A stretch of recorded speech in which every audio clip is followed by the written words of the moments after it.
ਸਤਿ ਸ੍ਰੀ ਅਕਾਲ। ਤੁਸੀਂ ਸੁਣ ਰਹੇ ਹੋ ਪ੍ਰੇਮ ਅਨਮੋਲ ਹੋਤਾ ਹੈ ਬਾਣੀ। ਮੈਂ ਹਾਂ ਤੁਹਾਡੀ ਹੋਸਟ ਬਾਣੀ। ਪਿਛਲੇ ਐਪੀਸੋਡ ਵਿੱਚ ਅਲਕਾ ਮੈਮ ਨੇ ਮੈਨੂੰ ਆਪਣੀ ਸਹੇਲੀ ਬਣਾ ਲਿਆ ਸੀ ਅਤੇ ਆਪਣੀ ਕੁਆਰੀ ਜ਼ਿੰਦਗੀ ਦਾ ਰਾਜ਼ ਖੋਲਣ ਦਾ ਵਾਅਦਾ ਕੀਤਾ ਸੀ। ਅੱਜ ਤੁਸੀਂ ਮੈਮ ਦਾ ਉਹ ਜੀਵਨ ਮੰਤਰ ਸੁਣੋਗੇ। ਆਪਣੇ ਫੈਸਲੇ ਨੂੰ ਸਹੀ ਸਾਬਤ ਕਰਨਾ ਸਾਡੇ ਆਪਣੇ ਹੱਥਾਂ ਵਿੱਚ ਹੁੰਦਾ ਹੈ। ਪਰ ਜਿਵੇਂ ਹੀ ਮੈਮ ਨੇ ਮੈਨੂੰ ਦੱਸਿਆ ਕਿ ਉਹ ਆਪਣੀ ਇਕੱਲਤਾ ਦੂਰ ਕਰਨ ਲਈ ਰਾਸ਼ੀਲ ਵਰਗੀਆਂ ਜਵਾਨ ਸਹੇਲੀਆਂ ਨੂੰ ਬੁਲਾਉਂਦੀ ਹੈ, ਤਾਂ ਮੇਰੇ ਮਨ ਵਿੱਚ ਉੱਠਿਆ ਸਮਲਿੰਗੀ ਸਬੰਧਾਂ ਦਾ ਸ਼ੱਕ ਪੱਕਾ ਹੁੰਦਾ ਜਾਪਦਾ ਹੈ। ਮੈਮ ਦਾ ਇਹ ਨਜ਼ਦੀਕੀ ਵਿਵਹਾਰ ਮੇਰੇ ਅੰਦਰ ਡਰ ਪੈਦਾ ਕਰ ਰਿਹਾ ਹੈ ਕਿ ਮੈਂ ਕਿਸੇ ਅਮੀਰ ਅਧਖੜ ਉਮਰ ਦੀ ਔਰਤ ਦੇ ਸ਼ੋਸ਼ਣ ਦਾ ਸ਼ਿਕਾਰ ਹੋਣ ਜਾ ਰਹੀ ਹਾਂ। ਮੇਰੇ ਮਨ ਵਿੱਚ ਸ਼ੱਕ ਅਤੇ ਡਰ ਦੀ ਤਲਵਾਰ ਲਟਕ ਰਹੀ ਹੈ ਕਿ ਮੈਨੂੰ ਅਗਲੀ ਵਾਰ ਬੁਲਾਉਣ ਤੇ ਉਹਨਾਂ ਦੇ ਘਰ ਜਾਣਾ ਚਾਹੀਦਾ ਹੈ। ਇਸੇ ਦੌਰਾਨ ਦੂਜੀ ਕਹਾਣੀ ਵਿੱਚ ਮੰਟੂ, ਜਿਸਨੂੰ ਮੈਂ ਡਰਾ ਕੇ ਭਜਾਇਆ ਸੀ, ਹੁਣ ਆਪਣੀਆਂ ਚਾਲਾਂ ਬਦਲਣ ਲੱਗਾ ਹੈ। ਸੌਮਿਆ ਨੂੰ ਉਹ ਨਹੀਂ ਦਿਸਦਾ, ਪਰ ਹੁਣ ਉਸਨੇ ਆਪਣੀ ਅਧਿਆਪਕਾ ਯਾਨੀ ਮੈਨੂੰ ਹੀ ਬੇਸ਼ਰਮੀ ਨਾਲ ਛੇੜਨਾ ਸ਼ੁਰੂ ਕਰ ਦਿੱਤਾ ਹੈ। ਸੁਣੋ ਕਿ ਮੰਟੂ ਨੇ ਫਲਾਂ ਦੀ ਤੁਲਨਾ ਮੇਰੇ ਅੰਗਾਂ ਨਾਲ ਕਿਵੇਂ ਕੀਤੀ ਅਤੇ ਉਸਦੀ ਇਸ ਹਰਕਤ ਨੇ ਮੈਨੂੰ ਕਿਵੇਂ ਕਿਣ ਮਹਿਸੂਸ ਕਰਵਾਈ। ਡਰ, ਸ਼ੱਕ ਅਤੇ ਸ਼ੋਸ਼ਣ ਦਾ ਵੱਧਦਾ ਖਤਰਾ। ਪ੍ਰੇਮ ਅਨਮੋਲ ਹੋਤਾ ਹੈ ਬਾਣੀ ਵਿੱਚ ਤੁਸੀਂ ਸੁਣੋਗੇ। ਐਪੀਸੋਡ 7, ਨਜ਼ਦੀਕੀ ਦਾ ਡਰ ਅਤੇ ਅਮਰੂਦਾਨ ਦੀ ਬੇਸ਼ਰਮੀ। ਮੈਮ ਹੱਸਣ ਲੱਗੇ। ਉਹਨਾਂ ਦੇ ਹਾਸੇ ਤੋਂ ਮੈਨੂੰ ਸਮਝ ਆ ਗਿਆ ਕਿ ਉਹਨਾਂ ਨੇ ਮੇਰਾ ਝੂਠ ਫੜ ਲਿਆ ਹੈ। ਫਿਰ ਵੀ ਮੇਰੀ ਮੁਸ਼ਕਿਲ ਇਹ ਹੈ ਕਿ ਉਹਨਾਂ ਨੇ ਇਸ ਬਾਰੇ ਕੁਝ ਨਹੀਂ ਕਿਹਾ। ਮੈਂ ਹੁਣ ਤੁਹਾਨੂੰ ਆਪਣੇ ਪਰਿਵਾਰ ਬਾਰੇ ਦੱਸਦੀ ਹਾਂ। ਮੇਰਾ ਇੱਕ ਭਰਾ ਹੈ ਜੋ ਮੇਰੇ ਤੋਂ 3 ਸਾਲ ਵੱਡਾ ਹੈ। 3 ਦਹਾਕਿਆਂ ਤੋਂ ਵੱਧ ਸਮਾਂ ਹੋ ਗਿਆ ਹੈ। ਉਹ ਅਮਰੀਕਾ ਜਾ ਕੇ ਉੱਥੇ ਹੀ ਵਸ ਗਿਆ ਹੈ। ਉਸਦਾ ਵਿਆਹ ਵੀ ਉੱਥੇ ਇੱਕ ਭਾਰਤੀ ਮੂਲ ਦੇ ਪਰਿਵਾਰ ਵਿੱਚ ਹੋਇਆ ਹੈ। ਉਸਦੇ 2 ਪੁੱਤਰ ਹਨ, ਜਿਨ੍ਹਾਂ ਵਿੱਚੋਂ ਛੋਟਾ ਸ਼ਾਇਦ ਤੁਹਾਡੀ ਉਮਰ ਦਾ ਹੀ ਹੋਵੇਗਾ। ਮੈਮ ਵਾਪਸ ਮੁੱਖ ਚਰਚਾ ਤੇ ਆ ਗਏ। ਮੈਂ ਇੰਤਜ਼ਾਰ ਕਰ ਰਹੀ ਹਾਂ ਕਿ ਉਹ ਅੱਗੇ ਕੀ ਕਹਿੰਦੇ ਹਨ। ਮੇਰੇ ਮੰਮੀ ਪਾਪਾ ਵੀ ਹਨ। ਦੋਵਾਂ ਦੇ ਸਫਲ ਵਿਆਹੁਤਾ ਜੀਵਨ ਨੂੰ ਹੁਣ 56 ਸਾਲ ਹੋ ਗਏ ਹਨ। ਉਹ ਕਦੇ ਇੱਥੇ ਮੇਰੇ ਕੋਲ ਰਹਿੰਦੇ ਹਨ, ਕਦੇ ਭਰਾ ਕੋਲ ਚਲੇ ਜਾਂਦੇ ਹਨ। ਹੁਣੇ 15 ਦਿਨ ਪਹਿਲਾਂ ਹੀ ਉਹ ਭਰਾ ਕੋਲ ਗਏ ਹਨ। ਅਗਲੇ 4-5 ਮਹੀਨੇ ਉਹ ਉੱਥੇ ਹੀ ਰਹਿਣਗੇ, ਕਹਿੰਦੇ ਹੋਏ ਉਹ ਉੱਠ ਕੇ ਟਹਿਲਣ ਲੱਗੇ। ਕੀ ਤੁਹਾਨੂੰ ਕਦੇ ਇਕੱਲੇ ਰਹਿਣ ਦਾ ਪਛਤਾਵਾ ਨਹੀਂ ਹੋਇਆ? ਮਤਲਬ ਤੁਸੀਂ ਵਿਆਹ ਨਹੀਂ ਕੀਤਾ? ਉਸ ਗੱਲ ਵਿੱਚ ਕੋਈ ਗਲਤੀ ਮਹਿਸੂਸ ਨਹੀਂ ਹੋਈ? ਮੈਨੂੰ ਜਾਣਨ ਦੀ ਉਤਸੁਕਤਾ ਹੋਈ। ਜਦੋਂ ਮੈਂ ਵਿਆਹ ਨਾ ਕਰਨ ਦਾ ਫੈਸਲਾ ਕੀਤਾ ਸੀ, ਤਾਂ ਮੈਂ ਆਪਣੇ ਆਪ ਨੂੰ ਬਹੁਤ ਰੁੱਝੇ ਰੱਖਣ ਦੇ ਤਰੀਕੇ ਲੱਭ ਲਏ ਸਨ। ਭਰਾ ਅਮਰੀਕਾ ਜਾਣ ਤੋਂ ਬਾਅਦ ਉੱਥੇ ਇੰਨਾ ਕਮਾਉਣ ਲੱਗਾ ਕਿ ਉਸਨੇ ਇੱਥੋਂ ਦੀ ਜਾਇਦਾਦ ਬਾਰੇ ਕਦੇ ਗੱਲ ਹੀ ਨਹੀਂ ਕੀਤੀ। ਅਜਿਹੀ ਸਥਿਤੀ ਵਿੱਚ ਪਾਪਾ ਦੀ ਸਾਰੀ ਜਾਇਦਾਦ ਬਿਨਾਂ ਮੰਗੇ ਮੈਨੂੰ ਹੀ ਮਿਲ ਗਈ। ਮੈਨੂੰ ਮੈਮ ਦੇ ਅਮੀਰ ਹੋਣ ਅਤੇ ਉਹਨਾਂ ਦੀ ਪੁਰਖੀ ਜਾਇਦਾਦ ਬਾਰੇ ਪਤਾ ਲੱਗਾ। ਪਾਪਾ ਦੀ ਐਕਰੀਲਿਕ ਇੰਡਸਟਰੀ ਵਿੱਚ ਮੈਂ ਵੀ ਉਹਨਾਂ ਨਾਲ ਕੰਮ ਕਰਨਾ ਸ਼ੁਰੂ ਕਰ ਦਿੱਤਾ। ਮੈਂ ਉਸਨੂੰ ਕਾਫੀ ਵਧਾਇਆ ਅਤੇ ਫਿਰ ਇਹ ਸਕੂਲ ਜਿੱਥੇ ਤੁਸੀਂ ਪੜ੍ਹਾਉਂਦੇ ਹੋ, ਮੈਂ ਇੱਕ ਸੇਵਾ ਭਾਵਨਾ ਨਾਲ ਸ਼ੁਰੂ ਕੀਤਾ। ਮੈਮ ਨੇ ਕੁਝ ਪਲ ਰੁਕ ਕੇ ਆਪਣੀ ਗੱਲ ਪੂਰੀ ਕੀਤੀ। ਮੈਮ, ਫਿਰ ਵੀ ਕੀ ਤੁਹਾਨੂੰ ਕਦੇ ਅਜਿਹਾ ਨਹੀਂ ਲੱਗਾ ਕਿ ਤੁਹਾਡਾ ਵੀ ਕੋਈ ਜੀਵਨ ਸਾਥੀ ਹੋਣਾ ਚਾਹੀਦਾ ਸੀ? ਮੈਂ ਮੈਮ ਦੇ ਸਮਲਿੰਗੀ ਸ਼ੱਕ ਵਿੱਚ ਫਸੀ ਹੋਈ ਹਾਂ। ਮੈਂ ਕੋਸ਼ਿਸ਼ ਕਰ ਰਹੀ ਹਾਂ ਕਿ ਉਸਨੂੰ ਸੁਲਝਾਉਣ ਲਈ ਜਲਦੀ ਹੀ ਕੋਈ ਸੁਰਾਗ ਮਿਲ ਜਾਵੇ। ਬਾਣੀ, ਅਸਲ ਵਿੱਚ ਮੇਰੀ ਫਿਤਰਤ ਜਾਂ ਸੁਭਾਅ ਅਜਿਹਾ ਹੈ ਕਿ ਮੈਂ ਜੋ ਫੈਸਲਾ ਕਰ ਲੈਂਦੀ ਹਾਂ, ਉਸ ਤੇ ਅਟਲ ਰਹਿੰਦੀ ਹਾਂ। ਮੈਨੂੰ ਲੱਗਦਾ ਹੈ, ਆਪਣੇ ਫੈਸਲੇ ਨੂੰ ਸਹੀ ਜਾਂ ਗਲਤ ਸਾਬਤ ਕਰਨਾ ਸਾਡੇ ਆਪਣੇ ਹੱਥਾਂ ਵਿੱਚ ਹੁੰਦਾ ਹੈ। ਮੈਂ ਆਪਣੇ ਆਪ ਨੂੰ ਕਦੇ ਵੇਲਾ ਨਹੀਂ ਰੱਖਦੀ ਤਾਂ ਜੋ ਮੈਨੂੰ ਇਸ ਬਾਰੇ ਸੋਚਣ ਦਾ ਸਮਾਂ ਹੀ ਨਾ ਮਿਲੇ। ਮੈਮ ਨੇ ਆਪਣੇ ਫੈਸਲੇ ਨੂੰ ਸਹੀ ਕਰਨ ਦਾ ਮੂਲ ਮੰਤਰ ਦੱਸਿਆ। ਉਹਨਾਂ ਦੇ ਕਰੜੇ ਜਵਾਬ ਨਾਲ ਮੈਂ ਅਸਹਿਜ ਹੋ ਗਈ। ਮੈਮ, ਮੈਂ ਵੀ ਵਿਆਹ ਨਾ ਕਰਨ ਦਾ ਫੈਸਲਾ ਕੀਤਾ ਹੈ। ਮੈਨੂੰ ਸ਼ੱਕ ਹੋ ਰਿਹਾ ਹੈ ਕਿ ਕੀ ਮੈਂ ਉਮਰ ਭਰ ਇਸ ਫੈਸਲੇ ਨੂੰ ਸੌਖਿਆਂ ਨਿਭਾ ਸਕਾਂਗੀ ਜਾਂ ਨਹੀਂ। ਮੈਂ ਆਪਣੀ ਉਤਸੁਕਤਾ ਨੂੰ ਜਾਇਜ਼ ਠਹਿਰਾਉਣ ਦੀ ਕੋਸ਼ਿਸ਼ ਕੀਤੀ। ਮੇਰੇ ਸਪਸ਼ਟੀਕਰਨ ਨਾਲ ਮੈਮ ਨੂੰ ਤਸੱਲੀ ਮਿਲੀ ਜਾਪਦੀ ਸੀ। ਬਾਣੀ, ਜਿਸ ਦਾ ਨਿਸ਼ਾਨਾ ਵਿਆਹ ਨਹੀਂ ਹੁੰਦਾ, ਉਸਨੂੰ ਉਸ ਤੋਂ ਵੀ ਵੱਡਾ ਨਿਸ਼ਾਨਾ ਮਿੱਥ ਕੇ ਉਸ ਤੇ ਕੰਮ ਕਰਨਾ ਚਾਹੀਦਾ ਹੈ। ਇਸ ਨਾਲ ਉਹ ਜ਼ਿੰਦਗੀ ਵਿੱਚ ਇੰਨਾ ਰੁੱਝ ਜਾਵੇਗਾ ਕਿ ਉਸਨੂੰ ਕੁਆਰੇ ਰਹਿਣ ਦਾ ਪਛਤਾਵਾ ਨਹੀਂ ਹੋਵੇਗਾ। ਸਮਝਾਉਂਦੇ ਹੋਏ ਉਹਨਾਂ ਦੀ ਆਵਾਜ਼ ਵਿੱਚ ਨਰਮੀ ਆ ਗਈ। ਉਹ ਜੋ ਤਰੀਕਾ ਦੱਸ ਰਹੇ ਹਨ, ਸ਼ਾਇਦ ਉਹ ਮੈਨੂੰ ਵੀ ਪਤਾ ਹੈ। ਹਾਂ ਮੈਮ, ਮੈਨੂੰ ਵੀ ਲੱਗਦਾ ਹੈ ਕਿ ਇਕੱਲੇ ਜ਼ਿੰਦਗੀ ਬਿਤਾਉਣ ਦਾ ਇਹੀ ਸਹੀ ਤਰੀਕਾ ਹੈ। ਫਿਰ ਮੈਮ ਨੇ ਮੈਨੂੰ ਪਿਆਰ ਨਾਲ ਦੇਖਦੇ ਹੋਏ ਕਿਹਾ, ਬਾਣੀ, ਇੰਨਾ ਕੁਝ ਕਰਨ ਤੋਂ ਬਾਅਦ ਵੀ ਕਦੇ ਨਾ ਕਦੇ ਇਕੱਲਤਾ ਮਹਿਸੂਸ ਹੋ ਸਕਦੀ ਹੈ। ਮੇਰੇ ਨਾਲ ਵੀ ਕਦੇ-ਕਦੇ ਅਜਿਹਾ ਹੁੰਦਾ ਹੈ। ਇਸ ਨੂੰ ਦੂਰ ਕਰਨ ਲਈ ਮੈਂ ਭਰੋਸੇਮੰਦ ਸਹੇਲੀਆਂ ਬਣਾਈਆਂ ਹਨ। ਇਹਨਾਂ ਵਿੱਚੋਂ ਇੱਕ ਰਾਸ਼ੀਲ ਤੁਹਾਡੇ ਵਾਂਗ ਹੀ ਜਵਾਨ ਹੈ। ਉਹ ਤੁਹਾਡੇ ਤੋਂ ਸਿਰਫ ਕੁਝ ਸਾਲ ਹੀ ਵੱਡੀ ਹੋਵੇਗੀ। ਇਹ ਰਾਸ਼ੀਲ ਕੌਣ ਹੈ? ਮੇਰੇ ਮਨ ਵਿੱਚ ਤੁਰੰਤ ਸਵਾਲ ਉੱਠਿਆ। ਕਦੇ-ਕਦੇ ਮੈਂ ਰਾਸ਼ੀਲ ਨੂੰ ਆਪਣੇ ਨਾਲ ਰਹਿਣ ਲਈ ਬੁਲਾ ਲੈਂਦੀ ਹਾਂ। ਉਦੋਂ ਅਸੀਂ ਬਹੁਤ ਨਜ਼ਦੀਕੀ ਨਾਲ ਮਿਲਦੀਆਂ ਹਾਂ, ਇਕੱਠੇ ਰਹਿੰਦੀਆਂ ਹਾਂ। ਅੱਜ ਤੋਂ ਤੁਸੀਂ ਵੀ ਆਪਣੇ ਆਪ ਨੂੰ ਮੇਰੀਆਂ ਸਹੇਲੀਆਂ ਦੇ ਕਲੱਬ ਵਿੱਚ ਸ਼ਾਮਲ ਸਮਝੋ। ਮੈਮ ਨੇ ਮੇਰੇ ਕੋਲ ਬੈਠਦੇ ਹੋਏ ਮੇਰਾ ਹੱਥ ਆਪਣੇ ਹੱਥ ਵਿੱਚ ਲੈ ਲਿਆ। ਮੈਮ ਦਾ ਇੰਜ ਕਰਨਾ ਅੰਦਰੋਂ ਮੈਨੂੰ ਡਰਾਉਣ ਵਾਲਾ ਹੈ। ਮੈਨੂੰ ਆਪਣਾ ਸ਼ੱਕ ਪੱਕਾ ਹੁੰਦਾ ਜਾਪਿਆ। ਮੈਨੂੰ ਲੱਗ ਰਿਹਾ ਹੈ ਕਿ ਮੈਮ ਨੇ ਅੱਜ ਮੈਨੂੰ ਆਪਣੀ ਕਦੇ-ਕਦੇ ਮਹਿਸੂਸ ਹੋਣ ਵਾਲੀ ਇਕੱਲਤਾ ਨੂੰ ਦੂਰ ਕਰਨ ਦੇ ਮਕਸਦ ਨਾਲ ਬੁਲਾਇਆ ਹੈ। ਆਓ ਬਾਣੀ, ਹੁਣ ਅਸੀਂ ਖਾਣਾ ਖਾਂਦੇ ਹਾਂ। ਮੈਮ ਕੜੀ ਵੱਲ ਦੇਖਦੇ ਹੋਏ ਉੱਠ ਖੜੇ ਹੋਏ। ਉਹਨਾਂ ਨੇ ਬਹੁਤ ਆਪਣਾਪਨ ਨਾਲ ਮੇਰਾ ਹੱਥ ਫੜਿਆ। ਇੰਜ ਹੀ ਅਸੀਂ ਦੋਵੇਂ ਇਕੱਠੇ ਇੱਕ ਬਹੁਤ ਵੱਡੇ ਡਾਈਨਿੰਗ ਰੂਮ ਵਿੱਚ ਦਾਖਲ ਹੋਏ। ਉੱਥੇ ਇੱਕ ਵੱਡੀ ਮੇਜ਼ ਹੈ, ਜਿਸ ਤੇ ਇੱਕੋ ਸਮੇਂ ਵੀ ਲੋਕ ਬੈਠ ਕੇ ਖਾਣਾ ਖਾ ਸਕਦੇ ਹਨ। ਮੇਜ਼ ਤੇ ਬਹੁਤ ਮਹਿੰਗੇ ਕਰਾਕਰੀ, ਕਟਲਰੀ ਅਤੇ ਭਾਂਡਿਆਂ ਵਿੱਚ ਕਈ ਕਿਸਮਾਂ ਦੇ ਪਕਵਾਨ ਸਜਾਏ ਗਏ ਹਨ। ਉਹਨਾਂ ਦੀ ਖੁਸ਼ਬੂ ਭੁੱਖ ਵਧਾਉਣ ਵਾਲੀ ਹੈ। ਮੈਂ ਉੱਥੇ ਸੁਆਦੀ ਪਕਵਾਨਾਂ ਦਾ ਖੂਬ ਆਨੰਦ ਲਿਆ। ਉਸ ਸਮੇਂ ਵੀ ਵਿਚਾਲੇ ਮੇਰੇ ਮਨ ਵਿੱਚ ਮੈਮ ਬਾਰੇ ਸ਼ੱਕ ਕਰਨ ਵਾਲੇ ਵਿਚਾਰ ਆ ਰਹੇ ਸਨ। ਖਾਣੇ ਤੋਂ ਬਾਅਦ ਸਾਡੇ ਵਿਚਕਾਰ ਥੋੜੀ ਦੇਰ ਹੋਰ ਚਰਚਾ ਹੋਈ। ਜਦੋਂ ਮੈਂ ਉੱਥੋਂ ਚੱਲੀ ਤਾਂ ਉੱਥੇ ਆਉਣ ਵੇਲੇ ਵਾਲੀ ਖੁਸ਼ੀ ਦੀ ਜਗ੍ਹਾ ਸ਼ੱਕ ਅਤੇ ਡਰ ਨੇ ਲੈ ਲਈ ਸੀ। ਮੈਨੂੰ ਲੱਗ ਰਿਹਾ ਹੈ ਕਿ ਉਹਨਾਂ ਦੀ ਅਸੀਂ ਬਹੁਤ ਨਜ਼ਦੀਕੀ ਨਾਲ ਮਿਲਦੀਆਂ ਹਾਂ, ਇਕੱਠੇ ਰਹਿੰਦੀਆਂ ਹਾਂ ਵਾਲੀ ਹਾਲਤ ਤੋਂ ਮੈਂ ਅੱਜ ਬਚ ਗਈ ਹਾਂ, ਕਿਉਂਕਿ ਅੱਜ ਮੈਂ ਪਹਿਲੀ ਵਾਰ ਉਹਨਾਂ ਦੇ ਘਰ ਗਈ ਸੀ। ਮੈਂ ਦੁਚਿੱਤੀ ਵਿੱਚ ਹਾਂ। ਮੈਂ ਵਿਚਾਰਾਂ ਵਿੱਚ ਫਸੀ ਹੋਈ ਹਾਂ ਕਿ ਅੱਗੇ ਕਦੇ ਅਜਿਹੇ ਸੱਦੇ ਤੇ ਉਹਨਾਂ ਦੇ ਘਰ ਜਾਣਾ ਚਾਹੀਦਾ ਹੈ ਜਾਂ ਨਹੀਂ। ਸਾਫ਼ ਸ਼ਬਦਾਂ ਵਿੱਚ ਕਹਾਂ ਤਾਂ ਮੈਂ ਘਬਰਾ ਗਈ ਹਾਂ। ਕਿਤੇ ਮੈਂ ਇੱਕ ਅਮੀਰ ਅਧਖੜ ਉਮਰ ਦੀ ਔਰਤ ਦੇ ਸ਼ੋਸ਼ਣ ਦਾ ਸ਼ਿਕਾਰ ਨਾ ਹੋ ਜਾਵਾਂ।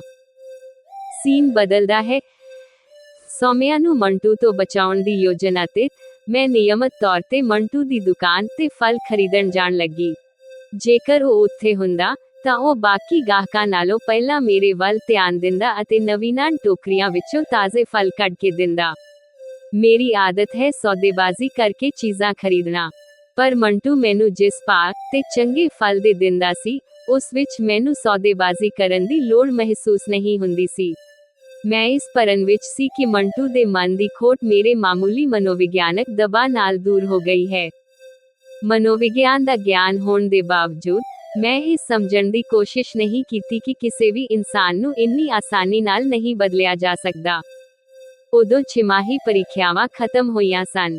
ਉਸ ਵਿੱਚ ਆਏ ਨਤੀਜਿਆਂ ਤੋਂ ਮੈਨੂੰ ਖੁਸ਼ੀ ਹੋਈ। ਸੌਮਿਆ ਨੇ ਫਿਰ ਤੋਂ ਗਣਿਤ ਵਿੱਚ ਪੂਰੇ ਨੰਬਰ ਲਏ ਸਨ। ਸੌਮਿਆ, ਹੁਣ ਤੁਹਾਨੂੰ ਉਸ ਆਦਮੀ ਤੋਂ ਕੋਈ ਪਰੇਸ਼ਾਨੀ ਤਾਂ ਨਹੀਂ ਹੈ ਨਾ? ਮੈਂ ਸੌਮਿਆ ਨੂੰ ਇਕਾਂਤ ਵਿੱਚ ਪੁੱਛਿਆ। ਕਿਹੜਾ ਆਦਮੀ? ਫਿਰ ਉਸਨੂੰ ਕੁਝ ਯਾਦ ਆਇਆ ਤਾਂ ਬੋਲੀ, ਉਹ ਮੈਮ, ਸਕੂਲ ਗੇਟ ਤੱਕ ਮੇਰਾ ਪਿੱਛਾ ਕਰਨ ਵਾਲਾ। ਉਹ ਉਸ ਦਿਨ ਤੋਂ ਬਾਅਦ ਮੈਨੂੰ ਕਿਤੇ ਵੀ ਨਜ਼ਰ ਨਹੀਂ ਆਇਆ, ਸੌਮਿਆ ਨੇ ਯਾਦ ਕਰਕੇ ਦੱਸਿਆ। ਨਕਾਰਾਤਮਕ ਪ੍ਰਭਾਵ ਪਾਉਣ ਵਾਲੀਆਂ ਗੱਲਾਂ ਨੂੰ ਭੁੱਲ ਜਾਣਾ ਹੀ ਬਿਹਤਰ ਹੈ। ਇਸ ਵਾਰ ਤੁਸੀਂ 10ਵੀਂ ਵਿੱਚ ਹੋ, ਉਸ ਦੀ ਪ੍ਰੀਖਿਆ ਵਿੱਚ ਵੀ ਇਸੇ ਤਰ੍ਹਾਂ ਪੂਰੇ ਨੰਬਰ ਲੈ ਕੇ ਆਉਣੇ ਹਨ। ਮੈਂ ਖੁਸ਼ ਹਾਂ। ਜੀ ਮੈਮ, ਬਿਲਕੁਲ। ਸੌਮਿਆ ਖੁਸ਼ੀ ਨਾਲ ਮੁਸਕਰਾ ਰਹੀ ਹੈ। ਸਾਫ਼ ਹੈ, ਹੁਣ ਉਹ ਫਿਰ ਤੋਂ ਪੁਰਾਣੀ ਸੌਮਿਆ ਵਾਂਗ ਹੋ ਗਈ ਹੈ। ਕੁਝ ਸਮਾਂ ਬੀਤਣ ਤੋਂ ਬਾਅਦ, ਜਦੋਂ ਮੰਟੂ ਨੂੰ ਮਹਿਸੂਸ ਹੋਇਆ ਕਿ ਉਸਨੇ ਮੇਰੇ ਤੇ ਆਪਣਾ ਪ੍ਰਭਾਵ ਸੁਧਾਰ ਲਿਆ ਹੈ, ਤਾਂ ਉਸਨੇ ਹੌਲੀ-ਹੌਲੀ ਆਪਣਾ ਰੰਗ ਦਿਖਾਉਣਾ ਸ਼ੁਰੂ ਕਰ ਦਿੱਤਾ। ਇੱਕ ਦਿਨ ਮੈਂ ਕੁਝ ਫਲ ਫੜ ਕੇ ਉਹਨਾਂ ਦਾ ਭਾਅ ਪੁੱਛ ਰਹੀ ਹਾਂ। ਮੈਡਮ ਜੀ, ਇਹ ਅਮਰੂਦ ਵੀ ਲੈ ਲਓ। ਮੈਨੂੰ ਲੱਗਾ ਕਿ ਮੰਟੂ ਹੋਰ ਫਲ ਲੈਣ ਲਈ ਕਹਿ ਰਿਹਾ ਹੈ। ਨਹੀਂ ਭਾਈ, ਕਿਸੇ ਹੋਰ ਦਿਨ ਲਵਾਂਗੀ। ਮੈਨੂੰ ਹੁਣ ਇੰਨੇ ਫਲ ਹੀ ਕਾਫੀ ਹਨ। ਮੈਂ 500 ਦਾ ਨੋਟ ਉਸ ਵੱਲ ਵਧਾਇਆ। ਲੈ ਲਓ ਮੈਡਮ ਜੀ, ਇਹ ਅਮਰੂਦ ਵੀ ਬਿਲਕੁਲ। ਫਿਰ ਉਸਨੇ ਸ਼ਬਦਾਂ ਨੂੰ ਚਬਾਉਂਦੇ ਹੋਏ ਅਗਲੇ 2 ਸ਼ਬਦ ਕੁਝ ਹੌਲੀ ਆਵਾਜ਼ ਵਿੱਚ ਕਹੇ, ਤੁਹਾਡੀ ਤਰ੍ਹਾਂ ਭਰੇ ਹੋਏ ਅਤੇ ਤਾਜ਼ੇ ਹਨ। ਕਹਿੰਦੇ ਹੋਏ ਉਸਨੇ ਮੇਰੇ ਹੱਥੋਂ ਨੋਟ ਲੈ ਲਿਆ। ਉਸਦਾ ਮੇਰੇ ਸਰੀਰ ਨੂੰ ਦੇਖਣ ਦਾ ਤਰੀਕਾ ਅਮਰੂਦਾਂ ਦੀ ਸ਼ਕਲ ਨੂੰ ਮੇਰੇ ਅੰਗਾਂ ਨਾਲ ਮਿਲਾ ਰਿਹਾ ਜਾਪਦਾ ਹੈ। ਮੇਰੇ ਪ੍ਰਤੀ ਉਸਦੀ ਗੰਦੀ ਭਾਵਨਾ ਦਾ ਅਨੁਭਵ ਕਰਕੇ ਮੈਂ ਸੁੰਨ ਹੋ ਗਈ। ਮੈਂ ਬਿਨਾਂ ਲੋੜ ਦੇ ਆਪਣੇ ਕੱਪੜੇ ਠੀਕ ਕਰਨ ਲੱਗੀ। ਕੀ ਕਿਹਾ? ਦੁਬਾਰਾ ਕਹੋ। ਮੇਰੀ ਆਵਾਜ਼ ਸਖਤ ਹੋ ਗਈ। ਕਿਹਾ ਮੈਡਮ ਜੀ ਕਿ ਇਹ ਅਮਰੂਦ ਵੀ ਬਿਲਕੁਲ ਭਰੇ ਹੋਏ ਅਤੇ ਤਾਜ਼ੇ ਹਨ। ਮੰਟੂ ਬੇਸ਼ਰਮੀ ਨਾਲ ਹੱਸ ਰਿਹਾ ਹੈ। ਇਸ ਵਾਰ ਉਸਨੇ ਤੁਹਾਡੀ ਤਰ੍ਹਾਂ ਨੂੰ ਛੱਡ ਕੇ ਬਾਕੀ ਸ਼ਬਦ ਦੁਹਰਾਏ ਹਨ। ਮੇਰੇ ਪ੍ਰਤੀ ਉਸਦੀ ਭਾਵਨਾ ਠੀਕ ਨਹੀਂ ਹੈ। ਇਸ ਵਿੱਚ ਮੈਨੂੰ ਰਤਾ ਵੀ ਸ਼ੱਕ ਨਹੀਂ ਰਿਹਾ। ਮੈਨੂੰ ਲੱਗਾ ਕਿ ਮੈਨੂੰ ਪਹਿਲਾਂ ਤੋਂ ਤੈਅ ਕੀਤੇ ਉਹ ਫਲ ਵੀ ਨਹੀਂ ਲੈਣੇ ਚਾਹੀਦੇ। ਫਿਰ ਮੈਨੂੰ ਲੱਗਾ ਕਿ ਇਸ ਤਰ੍ਹਾਂ ਪ੍ਰਤੀਕਿਰਿਆ ਦੇਣਾ ਠੀਕ ਨਹੀਂ ਹੋਵੇਗਾ। ਬਿਨਾਂ ਚਾਹੇ ਪੈਸੇ ਦੇ ਕੇ ਫਲਾਂ ਦਾ ਲਿਫਾਫਾ ਫੜਿਆ ਅਤੇ ਦੁਖੀ ਮਨ ਨਾਲ ਆਪਣੇ ਸਕੂਟਰ ਵੱਲ ਪਰਤ ਆਈ। ਮੈਨੂੰ ਲੱਗ ਰਿਹਾ ਹੈ ਕਿ ਉਸ ਦੀ ਨਜ਼ਰ ਮੇਰੇ ਸਰੀਰ ਤੇ ਹੀ ਟਿਕੀ ਹੋਈ ਹੈ ਅਤੇ ਉਹ ਮੇਰੇ ਵੱਖ-ਵੱਖ ਅੰਗਾਂ ਦੀ ਤੁਲਨਾ ਵੱਖ-ਵੱਖ ਫਲਾਂ ਨਾਲ ਕਰ ਰਿਹਾ ਹੈ। ਮੈਂ ਉਦੋਂ ਹੀ ਫੈਸਲਾ ਕੀਤਾ, ਅੱਗੇ ਤੋਂ ਮੈਂ ਕਿਸੇ ਹੋਰ ਦੁਕਾਨ ਤੋਂ ਫਲ ਲਵਾਂਗੀ। ਫਲਾਂ ਦਾ ਕੋਈ ਕਸੂਰ ਨਹੀਂ ਸੀ, ਪਰ ਮੰਟੂ ਤੋਂ ਖਰੀਦੇ ਫਲ ਖਾਣ ਦੇ ਖਿਆਲ ਨਾਲ ਹੀ ਮੈਨੂੰ ਉਲਟੀ ਆਉਣ ਲੱਗੀ। ਥੋੜਾ ਅੱਗੇ ਜਾ ਕੇ ਹਨੂਮਾਨ ਮੰਦਿਰ ਹੈ। ਉੱਥੇ ਮੈਂ ਖਰੀਦੇ ਹੋਏ ਫਲ ਮੰਦਿਰ ਦੇ ਸਾਹਮਣੇ ਬੈਠੇ ਭਿਖਾਰੀਆਂ ਨੂੰ ਵੰਡ ਦਿੱਤੇ। ਇਹ ਇਸ ਤੋਂ 15 ਦਿਨਾਂ ਬਾਅਦ ਦੀ ਘਟਨਾ ਹੈ। ਮੈਂ ਇੱਕ ਨਵੀਂ ਖੁੱਲੀ ਦੁਕਾਨ ਤੋਂ ਫਲ ਖਰੀਦੇ ਹਨ। ਉਸ ਤੋਂ ਬਾਅਦ ਮੈਂ ਸਕੂਟਰ ਤੇ ਆਪਣੇ ਘਰ ਵੱਲ ਚੱਲ ਪਈ। ਸੜਕ ਤੇ ਹੈਲਮੇਟ ਪਾਏ ਇੱਕ ਬਾਈਕ ਸਵਾਰ ਨੇ ਮੇਰੇ ਸਕੂਟਰ ਦੇ ਨਾਲ ਆਉਣਾ ਸ਼ੁਰੂ ਕਰ ਦਿੱਤਾ। ਮੈਂ ਇਸ ਵੱਲ ਧਿਆਨ ਨਹੀਂ ਦਿੱਤਾ। ਤਦ ਮੈਨੂੰ ਮਹਿਸੂਸ ਹੋਇਆ ਕਿ ਉਹ ਮੇਰੇ ਵੱਲ ਦੇਖਦੇ ਹੋਏ ਕੁਝ ਕਹਿ ਰਿਹਾ ਹੈ। ਕੀ ਤੁਸੀਂ ਮੈਨੂੰ ਕੁਝ ਕਹਿ ਰਹੇ ਹੋ? ਮੈਂ ਸਹਿਜੇ ਹੀ ਪੁੱਛਿਆ। ਜੈਮਿਨੀ ਦੀ ਸਮੀਖਿਆ ਅਤੇ ਰਚਨਾਤਮਕ ਮਾਰਗਦਰਸ਼ਨ। ਪਿਆਰੇ ਸਰੋਤਿਓ, ਇਹ ਪ੍ਰੇਮ ਅਨਮੋਲ ਹੋਤਾ ਹੈ ਬਾਣੀ ਦੇ ਐਪੀਸੋਡ 7 ਦਾ ਸਮਾਪਨ ਹੈ। ਇਹ ਐਪੀਸੋਡ ਬਾਣੀ ਦੇ ਮਨ ਵਿੱਚ ਛੁਪੀਆਂ ਪੂਰਵ ਧਾਰਨਾਵਾਂ ਅਤੇ ਉਸ ਦੇ ਬਾਹਰੀ ਮਾਹੌਲ ਵਿੱਚ ਮੌਜੂਦ ਸੰਕਟਾਂ ਨੂੰ ਉਜਾਗਰ ਕਰਦਾ ਹੈ। ਐਪੀਸੋਡ 7 ਦੀ ਤਾਕਤ ਅਤੇ ਕਹਾਣੀ ਦਾ ਵਿਕਾਸ। ਅਲਕਾ ਦਾ ਅਧੂਰਾ ਖੁਲਾਸਾ। ਦੌਲਤ ਅਤੇ ਫਲਸਫਾ। ਅਲਕਾ ਦਾ ਆਪਣੇ ਪਰਿਵਾਰਕ ਪਿਛੋਕੜ ਅਤੇ ਜੀਵਨ ਦਰਸ਼ਨ ਬਾਰੇ ਸਪਸ਼ਟੀਕਰਨ ਉਸ ਦੇ ਕਿਰਦਾਰ ਨੂੰ ਇੱਕ ਦਾਰਸ਼ਨਿਕ ਮਜ਼ਬੂਤੀ ਦਿੰਦਾ ਹੈ। ਸ਼ੱਕ ਦੀ ਡੂੰਘਾਈ। ਅਲਕਾ ਦਾ ਰਾਸ਼ੀਲ, ਇੱਕ ਜਵਾਨ ਸਹੇਲੀ, ਦਾ ਜ਼ਿਕਰ ਕਰਨਾ ਅਤੇ ਨਜ਼ਦੀਕੀ ਨਾਲ ਮਿਲਣਾ ਵਰਗੇ ਸ਼ਬਦ ਬਾਣੀ ਦੇ ਸਮਲਿੰਗੀ ਸ਼ੱਕ ਨੂੰ ਪੱਕਾ ਕਰਦੇ ਹਨ।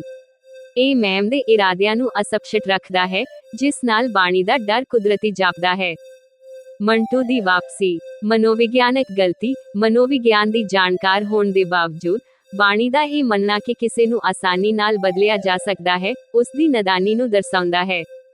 ਬੇਸ਼ਰਮੀ ਦਾ ਪ੍ਰਦਰਸ਼ਨ। ਮੰਟੂ ਦਾ ਅਮਰੂਦਾਨ ਦੀ ਤੁਲਨਾ ਬਾਣੀ ਦੇ ਅੰਗਾਂ ਨਾਲ ਕਰਨਾ ਬੇਸ਼ਰਮੀ ਦੀ ਹੱਦ ਹੈ। ਇਹ ਸੀਨ ਭਾਰਤ ਵਿੱਚ ਔਰਤਾਂ ਦੁਆਰਾ ਚੱਲੇ ਜਾਂਦੇ ਜਿਨਸੀ ਸ਼ੋਸ਼ਣ ਦੀ ਹਕੀਕਤ ਨੂੰ ਪੇਸ਼ ਕਰਦਾ ਹੈ। ਨਵਾਂ ਸੰਕਟ। ਐਪੀਸੋਡ ਦਾ ਅੰਤ ਇੱਕ ਨਵੇਂ ਬਾਈਕ ਸਵਾਰ ਦੇ ਆਉਣ ਨਾਲ ਹੁੰਦਾ ਹੈ, ਜੋ ਸਰੋਤਿਆਂ ਵਿੱਚ ਤੁਰੰਤ ਚਿੰਤਾ ਪੈਦਾ ਕਰਦਾ ਹੈ। ਇਹ ਐਪੀਸੋਡ ਸਾਬਤ ਕਰਦਾ ਹੈ ਕਿ ਬਾਣੀ ਨੂੰ ਨਿੱਜੀ ਸਬੰਧਾਂ ਅਤੇ ਬਾਹਰੀ ਸੁਰੱਖਿਆ ਦੋਵਾਂ ਮੋਰਚਿਆਂ ਤੇ ਲੜਨਾ ਪਵੇਗਾ। ਆਡੀਓ ਪੇਸ਼ਕਾਰੀ ਲਈ ਮਾਰਗਦਰਸ਼ਨ। ਬਾਣੀ ਦੀ ਆਵਾਜ਼। ਅਲਕਾ ਨਾਲ ਗੱਲ ਕਰਦੇ ਸਮੇਂ ਸ਼ੱਕ ਦੇ ਪਲਾਂ ਵਿੱਚ ਆਵਾਜ਼ ਵਿੱਚ ਬੇਵਿਸ਼ਵਾਸੀ ਅਤੇ ਅੰਦਰੂਨੀ ਡਰ ਦੀ ਕੰਬਣੀ ਹੋਣੀ ਚਾਹੀਦੀ ਹੈ। ਮੰਟੂ ਨਾਲ ਸੰਵਾਦ। ਮੰਟੂ ਦੇ ਸ਼ਬਦਾਂ ਤੋਂ ਬਾਅਦ ਬਾਣੀ ਦੀ ਆਵਾਜ਼ ਵਿੱਚ ਨਫ਼ਰਤ ਅਤੇ ਘਿਣ ਦਾ ਭਾਵ ਆਉਣਾ ਚਾਹੀਦਾ ਹੈ। ਪਾਤਰਾਂ ਦੀ ਆਵਾਜ਼। ਅਲਕਾ ਪਾਟਿਆ, ਫਲਸਫੇ ਵਾਲੇ ਜਵਾਬ ਦਿੰਦੇ ਸਮੇਂ ਆਵਾਜ਼ ਸ਼ਾਂਤ ਅਤੇ ਦ੍ਰਿੜ ਹੋਣੀ ਚਾਹੀਦੀ ਹੈ। ਨਜ਼ਦੀਕੀ ਸ਼ਬਦ ਕਹਿੰਦੇ ਸਮੇਂ ਆਵਾਜ਼ ਦੋ ਅਰਥੀ ਲੱਗਣੀ ਚਾਹੀਦੀ ਹੈ। ਮੰਟੂ, ਟਿੱਪਣੀ ਕਰਦੇ ਸਮੇਂ ਆਵਾਜ਼ ਪੱਧਰੀ ਅਤੇ ਬੇਸ਼ਰਮੀ ਨਾਲ ਭਰੀ ਹੋਣੀ ਚਾਹੀਦੀ ਹੈ। ਸੰਗੀਤ। ਅਲਕਾ ਦਾ ਡਰ। ਸਮਲਿੰਗੀ ਵਿਚਾਰ ਵੇਲੇ ਬੈਕਗ੍ਰਾਉਂਡ ਵਿੱਚ ਇੱਕ ਅਜੀਬ ਜਿਹੀ ਬੇਚੈਨੀ ਵਾਲੀ ਧੁਨ ਹੋਣੀ ਚੱਚਾ ਆਹਾਹਾਈ ਦਦਾਈ ਹੈ। ਬਾਈਕ ਸਵਾਰ ਦੇ ਆਉਣ ਵੇਲੇ ਸੰਗੀਤ ਤੇਜ਼ ਹੋਣਾ ਚਾਹੀਦਾ ਹੈ। ਐਪੀਸੋਡ 7 ਸਮਾਪਤ।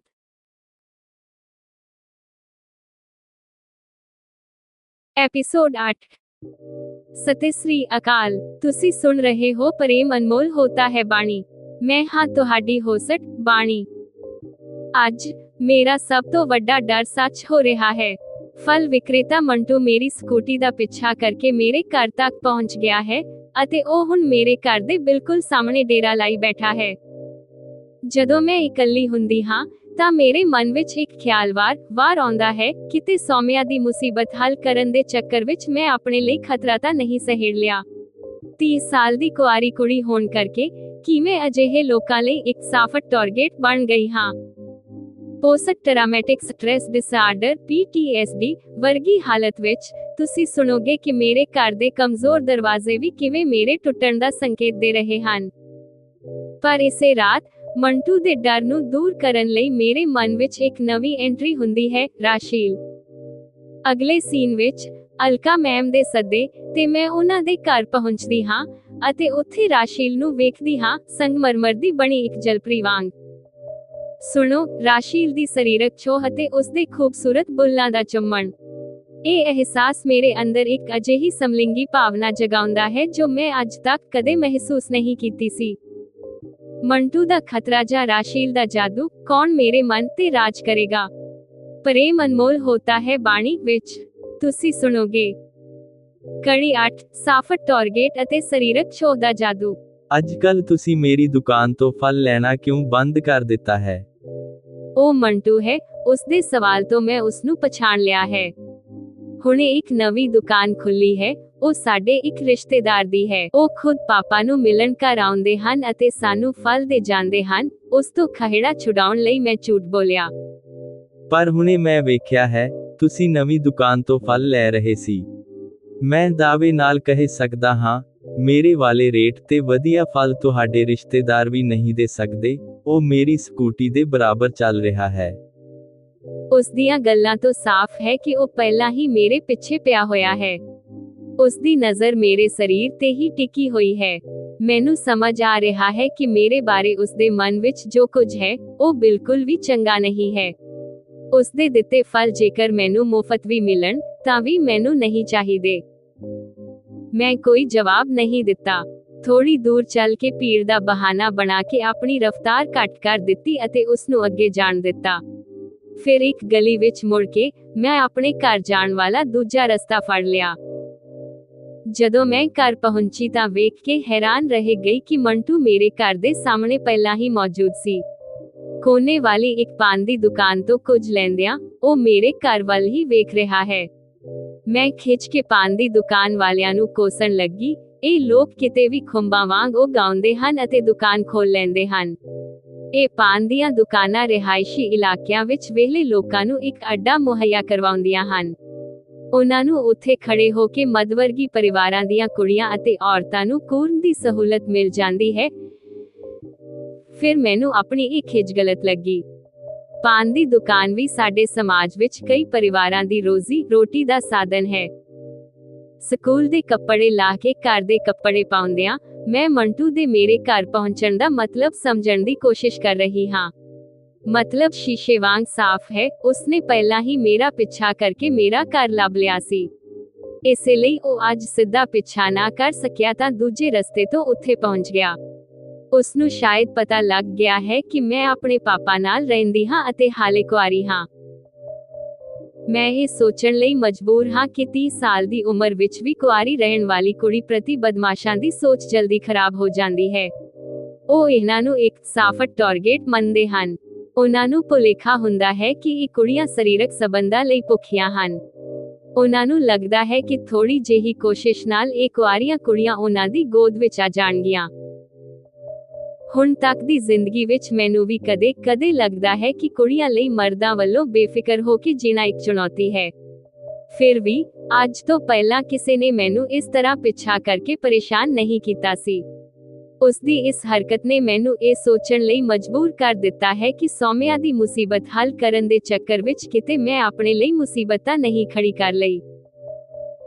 ਫਲ ਦੇ ਬਹਾਨੇ ਉਸ ਦਾ ਕਿਹਾ ਹੋਇਆ ਸ਼ਬਦ ਗਦਰਾਏ ਭਰਪੂਰ ਯਾਦ ਆਇਆ। ਮੈਨੂੰ ਲੱਗ ਰਿਹਾ ਹੈ ਕਿ ਸੌਮਿਆ ਦੇ ਮੁਕਾਬਲੇ ਮੇਰਾ ਸਰੀਰ ਉਸ ਨੂੰ ਜ਼ਿਆਦਾ ਉਕਸਾਉਣ ਲੱਗਾ ਹੈ। ਉਸਨੇ ਸੌਮਿਆ ਦਾ ਪਿੱਛਾ ਕਰਨਾ ਛੱਡ ਦਿੱਤਾ ਹੈ, ਪਰ ਹੁਣ ਮੇਰੇ ਪਿੱਛੇ ਪੈ ਗਿਆ ਹੈ। ਮੈਂ ਸੋਚਣ ਲੱਗੀ ਕਿ ਮੈਟਰੋ ਵਿੱਚ ਲੱਗੇ ਨਿਗਰਾਨੀ ਕੈਮਰਿਆਂ ਦਾ ਡੇਟਾ ਕਿੰਨੇ ਦਿਨਾਂ ਲਈ ਵਾਪਸ ਲਿਆ ਜਾ ਸਕਦਾ ਹੈ। ਮੰਟੂ ਚਲਾਕ ਬੰਦਾ ਹੈ। ਉਸ ਨੂੰ ਅੰਦਾਜ਼ਾ ਹੈ ਕਿ ਉਸ ਦੀਆਂ ਪੁਰਾਣੀਆਂ ਹਰਕਤਾਂ ਦੀ ਵੀਡੀਓ ਹੁਣ ਮਿਲਣੀ ਮੁਸ਼ਕਿਲ ਹੈ। ਇਸੇ ਕਰਕੇ ਉਸਨੇ ਹੌਲੀ-ਹੌਲੀ ਆਪਣੇ ਪੈਂਤੜੇ ਬਦਲਣੇ ਸ਼ੁਰੂ ਕਰ ਦਿੱਤੇ ਹਨ। ਇਸ ਦੇ ਹਿੱਸੇ ਵਜੋਂ ਉਸਨੇ ਪਹਿਲਾਂ ਮੇਰਾ ਵਿਸ਼ਵਾਸ ਜਿੱਤਿਆ, ਫਿਰ ਮੈਨੂੰ ਵਧੀਆ ਫਲ ਘੱਟ ਰੇਟ ਤੇ ਦਿੰਦਾ ਰਿਹਾ। ਆਪਣੀ ਵਿਉਂਤਬੰਦ ਚਾਲ ਤੇ ਉਹ ਹੁਣ ਅੱਗੇ ਵਧਣਾ ਚਾਹੁੰਦਾ ਹੈ। ਮੈਨੂੰ ਡਰ ਸੀ ਕਿ ਜਦੋਂ ਮੈਂ ਕਦੇ ਘਰ ਵਿੱਚ ਇਕੱਲੀ ਹੋਵਾਂਗੀ, ਤਾਂ ਉਹ ਮੇਰੇ ਨਾਲ ਜ਼ਬਰਦਸਤੀ ਕਰਨ ਦੇ ਇਰਾਦੇ ਨਾਲ ਘਰ ਵਿੱਚ ਵੜ ਸਕਦਾ ਹੈ।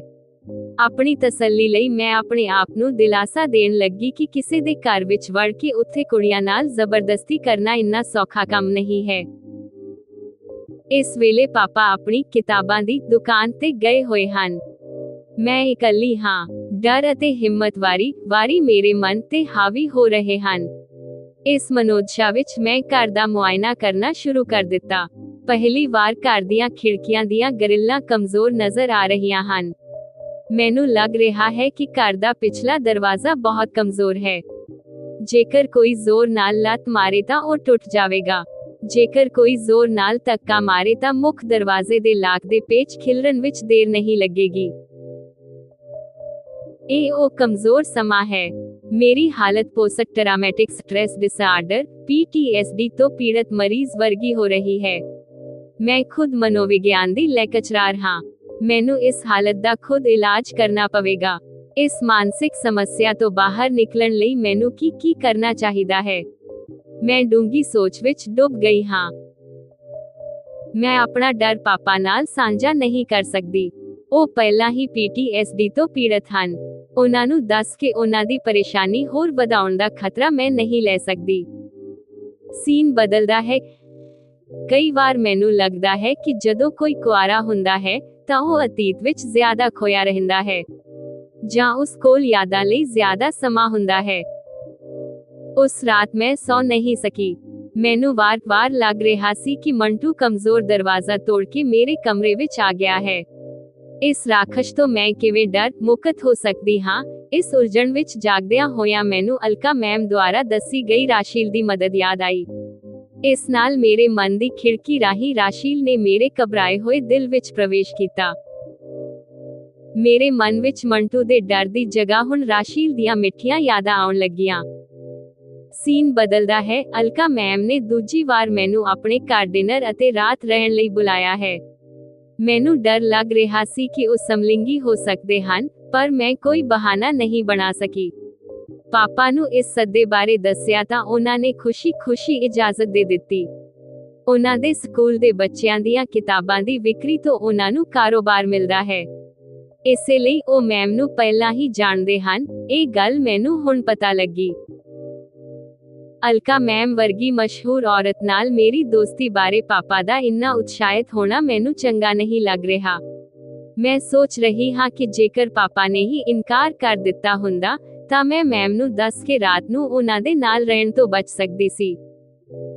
ਮੈਂ ਡਰਦੀ ਹੋਈ ਉਸ ਰਾਤ ਮੈਮ ਦੇ ਬੰਗਲੇ ਤੇ ਪਹੁੰਚ ਗਈ। ਉੱਥੇ ਰਾਸ਼ੀਲ ਪਹਿਲਾਂ ਹੀ ਮੌਜੂਦ ਸੀ। ਰਾਸ਼ੀਲ ਮੈਨੂੰ ਮੇਰੇ ਨਾਲੋਂ ਕੁਝ ਸਾਲ ਵੱਡੀ ਲੱਗ ਰਹੀ ਹੈ। ਉਮਰ ਕੋਈ 26-27 ਸਾਲ। ਉਹ ਮੈਨੂੰ ਸੰਗਮਰਮਰ ਦੀ ਬਣੀ ਜਲਪਰੀ ਵਾਂਗ ਸੁੰਦਰਤਾ ਦੀ ਦੇਵੀ ਲੱਗ ਰਹੀ ਹੈ। ਬਹੁਤ ਗੋਰੀ ਰਾਸ਼ੀਲ ਇੱਕ ਸੁੰਦਰ ਭਰਵੇਂ ਸਰੀਰ ਵਾਲੀ ਮੁਟਿਆਰ ਹੈ। ਉਸ ਨੂੰ ਵੇਖ ਕੇ ਮੈਂ ਸੋਚਾਂ ਵਿੱਚ ਪੈ ਗਈ।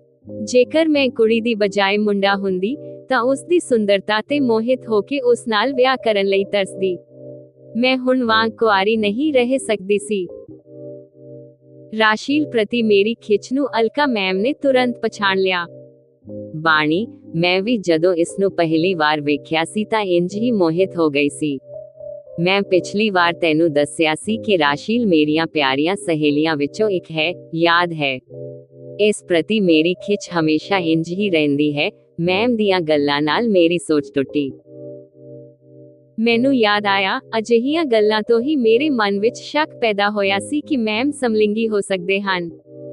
ਵਾਹ ਰਾਸ਼ੀਲ, ਤੁਹਾਨੂੰ ਵੇਖ ਕੇ ਮੈਨੂੰ ਲੱਗ ਰਿਹਾ ਹੈ ਕਿ ਤੁਹਾਡੇ ਵਰਗੀ ਖੂਬਸੂਰਤ ਮੁਟਿਆਰ ਮੈਂ ਪਹਿਲਾਂ ਕਦੇ ਨਹੀਂ ਵੇਖੀ। ਮੈਂ ਰਾਸ਼ੀਲ ਵੱਲ ਹੱਥ ਵਧਾਇਆ। ਆਪਣੀ ਮਨਮੋਹਕ ਨਜ਼ਰ ਮੇਰੇ ਤੇ ਪਾਉਂਦਿਆਂ ਰਾਸ਼ੀਲ ਨੇ ਮੇਰਾ ਹੱਥ ਆਪਣੇ ਹੱਥ ਵਿੱਚ ਲੈ ਲਿਆ। ਅਚਾਨਕ ਉਸਨੇ ਮੈਨੂੰ ਆਪਣੇ ਕਲਾਵੇ ਵਿੱਚ ਲੈ ਲਿਆ। ਉਸ ਵੇਲੇ ਉਸਦੇ ਖੂਬਸੂਰਤ ਬੁੱਲ੍ਹਾਂ ਤੇ ਇੱਕ ਬਹੁਤ ਹੀ ਆਕਰਸ਼ਕ ਮੁਸਕਰਾਹਟ ਸੀ। ਕਿਸੇ ਮੁਟਿਆਰ ਦੁਆਰਾ ਇਸ ਤਰ੍ਹਾਂ ਕਲਾਵੇ ਵਿੱਚ ਲੈਣਾ ਮੇਰੇ ਲਈ ਨਵਾਂ ਤਜਰਬਾ ਸੀ। ਰਾਸ਼ੀਲ ਦੀ ਸਰੀਰਕ ਛੋਹ ਨੇ ਮੈਨੂੰ ਭਾਵੁਕ ਕਰ ਦਿੱਤਾ। ਉਹਨਾਂ ਪਲਾਂ ਵਿੱਚ ਮੈਨੂੰ ਲੱਗਿਆ ਕਿ ਅਜਿਹੀ ਮੁਟਿਆਰ ਦੀ ਨੇੜਤਾ ਸ਼ਾਇਦ ਮੇਰੇ ਅੰਦਰ ਵੀ ਸਮਲਿੰਗੀ ਭਾਵਨਾ ਪੈਦਾ ਕਰ ਸਕਦੀ ਹੈ। ਮੈਨੂੰ ਅਜਿਹਾ ਅਹਿਸਾਸ ਪਹਿਲਾਂ ਕਦੇ ਨਹੀਂ ਹੋਇਆ ਸੀ, ਪਰ ਹੁਣ ਮੇਰਾ ਜੀ ਕਰ ਰਿਹਾ ਹੈ ਕਿ ਉਸਦੇ ਖੂਬਸੂਰਤ ਬੁੱਲ੍ਹਾਂ ਤੇ ਆਪਣੇ ਬੁੱਲ ਰੱਖ ਕੇ ਉਹਨਾਂ ਦਾ ਰਸ ਪੀ ਲਵਾਂ। ਆਪਣੀ ਹਾਲਤ ਵੇਖ ਕੇ ਮੈਂ ਸ਼ਰਮਾ ਗਈ ਅਤੇ ਮੇਰੀਆਂ ਪਲਕਾਂ ਝੁਕ ਗਈਆਂ। ਫਿਰ ਰਾਸ਼ੀਲ ਨੇ ਅਜਿਹਾ ਹੀ ਕੁਝ ਕੀਤਾ। ਉਸਨੇ ਮੇਰੀਆਂ ਝੁਕੀਆਂ ਪਲਕਾਂ ਨੂੰ ਇੱਕ-ਇੱਕ ਕਰਕੇ ਚੁੰਮਿਆ। ਜੇ ਇਜਾਜ਼ਤ ਹੋਵੇ ਤਾਂ ਮੈਂ ਇੱਕ ਸੋਹਣੀ ਜਿਹੀ ਕੈਂਡਿਡ ਫੋਟੋ ਖਿੱਚ ਲਵਾਂ। ਅਲਕਾ ਮੈਮ ਨੇ ਹੱਸਦਿਆਂ ਇਸ ਸੀਨ ਦਾ ਆਨੰਦ ਲਿਆ। ਮੈਮ, ਇਹ ਤਾਂ ਸਿਰਫ ਸ਼ੁਰੂਆਤ ਹੈ। ਅੱਗੇ ਤੁਹਾਨੂੰ ਅਜਿਹੇ ਕਈ ਮੌਕੇ ਮਿਲਣਗੇ। ਰਾਸ਼ੀਲ ਨੇ ਮੈਨੂੰ ਆਪਣੇ ਤੋਂ ਅਲੱਗ ਕੀਤਾ। ਉਹ ਦੋਵੇਂ ਹੱਸਣ ਲੱਗੀਆਂ। ਮੈਨੂੰ ਲੱਗਦਾ ਹੈ ਕਿ ਅੱਜ ਇਹ ਰਾਤ ਮੇਰੇ ਲਈ ਬਹੁਤ ਖਾਸ ਹੋਣ ਵਾਲੀ ਹੈ। ਹੱਸਦਿਆਂ ਹੋਇਆਂ ਮੈਂ ਵੀ ਉਹਨਾਂ ਦੇ ਹਾਸੇ ਵਿੱਚ ਸ਼ਾਮਲ ਹੋ ਗਈ। ਹਾਂ ਬਾਣੀ, ਬਿਲਕੁਲ ਇਹ ਰਾਤ ਖਾਸ ਹੈ। ਮੈਮ ਨੇ ਮੈਨੂੰ ਤੁਹਾਨੂੰ ਮਿਲਣ ਦਾ ਸੁਭਾਗ ਦਿੱਤਾ ਹੈ, ਰਾਸ਼ੀਲ ਨੇ ਕਿਹਾ। ਹਾਂ, ਇਹ ਮੇਰੇ ਲਈ ਵੀ ਸੁਭਾਗ ਦੀ ਗੱਲ ਹੈ। ਮੈਮ ਨੇ ਆਪਣੇ ਸਕੂਲ ਵਿੱਚ ਕੰਮ ਕਰਨ ਵਾਲੀ ਮੇਰੇ ਵਰਗੀ ਇੱਕ ਸਾਧਾਰਨ ਕੁੜੀ ਨੂੰ ਆਪਣੀ ਨੇੜਤਾ ਦਿੱਤੀ ਹੈ। ਇਹਨਾਂ ਦੇ ਨਾਲ ਹੁੰਦਿਆਂ ਮੈਨੂੰ ਵੀ ਭੁਲੇਖਾ ਪੈਣ ਲੱਗਦਾ ਹੈ ਕਿ ਮੈਂ ਕੋਈ ਖਾਸ ਹਾਂ। ਤੁਹਾਡੇ ਵਰਗੀ ਖੂਬਸੂਰਤ ਮੁਟਿਆਰ ਦੀ ਪਛਾਣ ਵੀ ਮੈਮ ਕਰਕੇ ਹੀ ਸੰਭਵ ਹੋਈ ਹੈ। ਦੋਵਾਂ ਦੀ ਤਾਰੀਫ ਵਿੱਚ ਮੇਰੇ ਮੂੰਹੋਂ ਸ਼ਬਦ ਆਪਣੇ ਆਪ ਨਿਕਲੇ। ਮੈਮ ਕੁਝ ਨਹੀਂ ਬੋਲੇ, ਸ਼ਾਇਦ ਉਹ ਇਸ ਬਾਰੇ ਰਾਸ਼ੀਲ ਦਾ ਕਮੈਂਟ ਸੁਣਨਾ ਚਾਹੁੰਦੇ ਹਨ। ਜੈਮਿਨੀ ਦੀ ਸਮੀਖਿਆ ਅਤੇ ਰਚਨਾਤਮਕ ਮਾਰਗਦਰਸ਼ਨ। ਕੜੀ 8 ਦੀ ਮਜ਼ਬੂਤੀ ਅਤੇ ਕਹਾਣੀ ਦਾ ਵਿਕਾਸ। ਖਤਰੇ ਦੀ ਸਿਖਰ। ਮੰਟੂ। ਜਿਨਸੀ ਸ਼ੋਸ਼ਣ ਦੀ ਤੀਬਰਤਾ। ਮੰਟੂ ਦਾ ਬਾਣੀ ਦੇ ਘਰ ਤੱਕ ਪਿੱਛਾ ਕਰਨਾ ਅਤੇ ਝੂਠ ਨੂੰ ਫੜਨਾ ਇਹ ਸਪਸ਼ਟ ਕਰਦਾ ਹੈ ਕਿ ਉਹ ਇੱਕ ਸਾਫ਼ ਟਾਰਗੇਟ ਦੀ ਭਾਲ ਵਿੱਚ ਹੈ। PTSD ਦਾ ਚਿੱਤਰਣ। ਬਾਣੀ ਦਾ ਇਕੱਲੇ ਹੁੰਦਿਆਂ ਘਰ ਦੀਆਂ ਖਿੜਕੀਆਂ ਅਤੇ ਦਰਵਾਜ਼ਿਆਂ ਦੀ ਕਮਜ਼ੋਰੀ ਦੀ ਜਾਂਚ ਕਰਨਾ ਅਤੇ ਆਪਣੇ ਆਪ ਨੂੰ ਇੱਕ PTSD ਮਰੀਜ਼ ਵਜੋਂ ਵੇਖਣਾ ਮਾਨਸਿਕ ਸਦਮੇ ਦਾ ਇੱਕ ਯਥਾਰਥਕ ਚਿੱਤਰਣ ਹੈ। ਰਾਸ਼ੀਲ ਦੀ ਹੈਰਾਨੀਜਨਕ ਐਂਟਰੀ। ਖੂਬਸੂਰਤੀ ਅਤੇ ਖਿੱਚ। ਰਾਸ਼ੀਲ ਦੀ ਵਡਿਆਈ ਬਾਣੀ ਨੂੰ ਪੂਰੀ ਤਰ੍ਹਾਂ ਮੋਹਿਤ ਕਰ ਦਿੰਦੀ ਹੈ। ਜਿਨਸੀ ਰੁਝਾਨ ਤੇ ਸਵਾਲ। ਜੇ ਮੈਂ ਮੁੰਡਾ ਹੁੰਦੀ। ਬਾਣੀ ਦਾ ਇਹ ਸੋਚਣਾ ਅਤੇ ਰਾਸ਼ੀਲ ਦੀ ਛੋਹ ਰਾਹੀਂ ਸਮਲਿੰਗੀ ਅਹਿਸਾਸ ਮਹਿਸੂਸ ਕਰਨਾ ਕਹਾਣੀ ਦਾ ਇੱਕ ਅਹਿਮ ਮੋੜ ਹੈ। ਦੁਚਿੱਤੀ ਦੀ ਹਾਲਤ। ਬਾਣੀ ਦਾ ਮਨ ਮੰਟੂ ਦੇ ਡਰ ਤੋਂ ਨਿਕਲ ਕੇ ਰਾਸ਼ੀਲ ਦੀਆਂ ਮਿੱਠੀਆਂ ਯਾਦਾਂ ਵਿੱਚ ਗੁਆਚ ਜਾਂਦਾ ਹੈ। ਇਹ ਰਾਸ਼ੀਲ ਨੂੰ ਬਾਣੀ ਲਈ ਇੱਕ ਮਾਨਸਿਕ ਸਹਾਰੇ ਵਜੋਂ ਪੇਸ਼ ਕਰਦਾ ਹੈ। ਇਹ ਕੜੀ ਅੰਦਰੂਨੀ ਅਤੇ ਬਾਹਰੀ ਸੰਕਟਾਂ ਦੇ ਇੱਕ ਵਧੀਆ ਸੁਮੇਲ ਤੇ ਖਤਮ ਹੁੰਦੀ ਹੈ। ਆਡੀਓ ਪੇਸ਼ਕਾਰੀ ਲਈ ਮਾਰਗਦਰਸ਼ਨ। ਬਾਣੀ ਦੀ ਆਵਾਜ਼। ਮੰਟੂ ਨਾਲ ਗੱਲਬਾਤ। ਪਿੱਛਾ ਕੀਤੇ ਜਾਣ ਵੇਲੇ ਦੀ ਘਬਰਾਹਟ ਅਤੇ ਖਿਝ ਆਵਾਜ਼ ਵਿੱਚ ਹੋਣੀ ਚਾਹੀਦੀ ਹੈ। PTSD ਦੇ ਖਿਆਲਾਂ ਵੇਲੇ ਆਵਾਜ਼ ਦੀ ਰਫ਼ਤਾਰ ਹੌਲੀ ਅਤੇ ਡੂੰਘੇ ਡਰ ਨਾਲ ਭਰੀ ਹੋਣੀ ਚਾਹੀਦੀ ਹੈ। ਰਾਸ਼ੀਲ ਨਾਲ ਜਾਣ ਪਛਾਣ। ਰਾਸ਼ੀਲ ਦੀ ਸੁੰਦਰਤਾ ਦੀ ਤਾਰੀਫ ਕਰਦੇ ਸਮੇਂ ਹੈਰਾਨੀ ਦਾ ਭਾਵ ਹੋਣਾ ਚਾਹੀਦਾ ਹੈ। ਕਲਾਵੇ ਵਿੱਚ ਲੈਣ ਤੋਂ ਬਾਅਦ ਆਵਾਜ਼ ਵਿੱਚ ਸ਼ਰਮ ਅਤੇ ਖੁਸ਼ੀ ਦਾ ਮਿਸ਼ਰਣ ਹੋਣਾ ਚਾਹੀਦਾ ਹੈ। ਪਾਤਰਾਂ ਦੀ ਆਵਾਜ਼। ਮੰਟੂ ਪਿੱਛਾ ਕਰਦੇ ਸਮੇਂ ਆਵਾਜ਼ ਦਲੇਰਾਨਾ ਅਤੇ ਉਕਸਾਉਣ ਵਾਲੀ ਹੋਣੀ ਚਾਹੀਦੀ ਹੈ। ਰਾਸ਼ੀਲ, ਉਸ ਦੀ ਆਵਾਜ਼ ਬਹੁਤ ਹੀ ਆਕਰਸ਼ਕ ਅਤੇ ਚੰਚਲ ਹੋਣੀ ਚਾਹੀਦੀ ਹੈ। ਕਲਾਵੇ ਤੋਂ ਬਾਅਦ ਗੱਲ ਕਰਦੇ ਸਮੇਂ ਆਵਾਜ਼ ਵਿੱਚ ਆਤਮਵਿਸ਼ਵਾਸ ਅਤੇ ਸ਼ਰਾਰਤ ਹੋਣੀ ਚਾਹੀਦੀ ਹੈ। ਸੰਗੀਤ। ਮੰਟੂ ਦੇ ਖਤਰੇ ਵੇਲੇ ਤੇਜ਼ ਅਤੇ ਡਰਾਉਣਾ ਸੰਗੀਤ ਹੋਣਾ ਚਾਹੀਦਾ ਹੈ।